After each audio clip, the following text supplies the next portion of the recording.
Proses pengerjaan revitalisasi Benteng Van den Bosch atau Benteng Pendem saat ini sudah mencapai 67%. Revitalisasi ditargetkan selesai pada akhir tahun 2022 mendatang.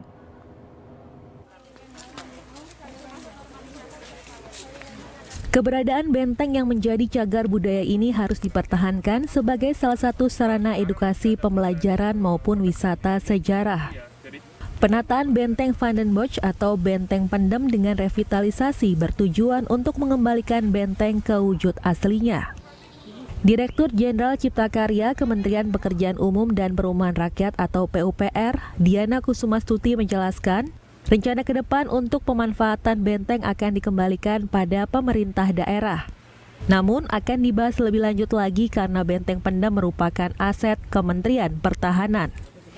Setelah direvitalisasi, Benteng Pendem dapat difungsikan sebagai tempat wisata, edukasi, budaya, dan lain sebagainya.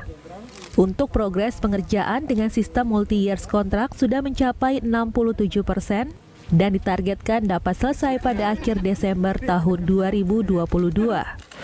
Kemarin ketika awal-awal kita rapat dengan Kemendikbud juga, kita juga ditanya, sebenarnya nanti kalau ini dirapikan untuk dijadikan apa? Banyak hal yang bisa difungsikan di sini sebagai tempat untuk pariwisata jelas, mungkin budaya juga bisa, tempat kumpul untuk anak-anak muda untuk mengembangkan kreativitasnya itu juga bisa juga.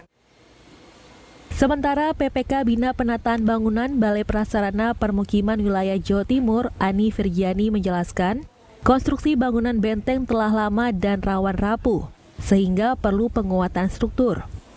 Pihaknya juga akan menyiapkan satu bangunan yang dapat digunakan untuk sentra kuliner atau kafe.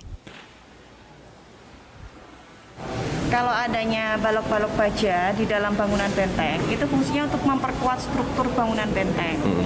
Karena kalau struktur awal itu kan dinding batanya fungsinya untuk bearing wall. Nah, karena kita tambahkan ada fungsi lantai 2 dan lantai paling atap, sehingga perlu perkuatan struktur. Sedangkan konsep revitalisasi kita tidak boleh melukai dinding bangunan lama, sehingga akhirnya perlu penambahan baja. Jadi itulah fungsinya baja untuk menopang struktur bangunan benteng. Kemudian kedepannya bangunan benteng ini dipakai untuk apa? Itu nanti tergantung pengelolanya dari siapa. Apakah ada di pemerintah Kabupaten Ngawi ataukah di bawah Kementerian Pertahanan. Restorasi dan revitalisasi Benteng Pendem dilakukan dengan anggaran hingga 113,7 miliar dari Kementerian PUPR dengan masa pengerjaan selama 26 bulan. Batas akhir masa kontrak hingga Januari 2023. Namun rekanan dari PT Nindya Karya menargetkan dapat selesai pengerjaan pada Desember tahun 2022. Ito Wahyu, JTV Ngawi, Jawa Timur.